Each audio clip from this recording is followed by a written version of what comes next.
Noach begins.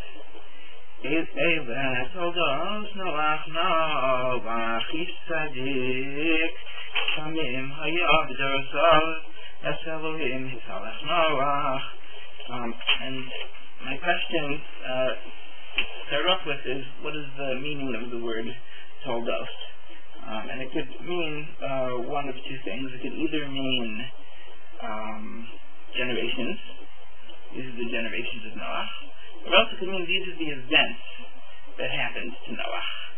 And in fact, it's a dispute between Rashi and Ibn Ezra and others, where Rashi says that it means the generations of, and Ibn Ezra and others say that it means these are the events that happened to Noach.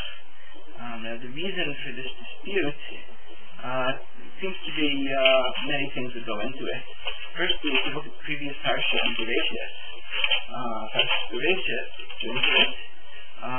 we already have a listing of the sons of Noach, so we shouldn't need to repeat it here. Hold on. It says, it says in Perek Hey Pasuk Lamed Beis, Vayihi Noach ben Chamesh Me'os Shana, Vayolad Noach l'Shemes Ham V'Yasyates. So we already have his descendants. So why should we introduce his descendants here? Furthermore, it doesn't list his descendants in this pasuk. It says, Eila Toledot Noach, Noach is said, Yisrael Hayed B'darasav, that's Elohim Yisalech Noach. Of course, the next pasuk Yud continues, Vayolad Noach Shlosha Banim, Neshem Nescham V'Yasyates. So, it would seem it does have his descendants listed immediately after this. However, there's an interjection here of Noach ish tzadik tamim hayah b'darasav es Elohim Yisalech Noach. So, the question that is probably the root of this dispute is this really an interjection, and really these are the generations of Noach, and then we skip the pasuk Yud, Ve'ol Noach Shlosha Banim? Or are we talking about his Ma'asim?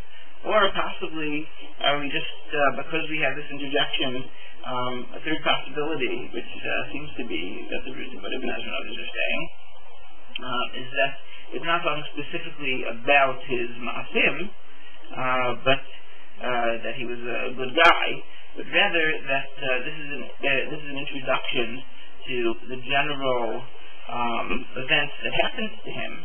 So it starts by introducing him and saying that he had children, and then it talks about the flood and how he built the teva, etc.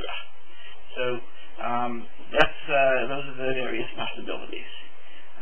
And Rashi says that it means generations, has to account for this interjection. So first of all, he calls it an interjection. He says, Hol v'izkiro, Sefer B'Shivcho, Hol v'izkiro, Sefer B'Shivcho. Since it mentions him, it starts telling his shebach, his goodness. Shenemar, because it's citing Mishlei Perek Yud, Sefer Tzaddik L'Bracha. So this is in that pattern. Once it mentions Noach, it interjects with Noach ish tzadik tamim hayah b'darasav es Elohim Yisalech Noach. Now, Shadal actually suggests, Shadal sides with Rashi, but he notes something interesting, that he notes that in the language Surit, there's a similar word that means both things. So, he notes that it says, like the word is Sharba, and Sharba both means genealogy, it's the generations of, and it also means events that happen to somebody. So maybe Toledot means this, and it can mean both of these things. Although he does side with Rashi here that Toledot in this case means the generations of Noach. Now there's a midrash that's associated with this interjection, which Rashi, I believe, cites, that, does it say this? Yeah. That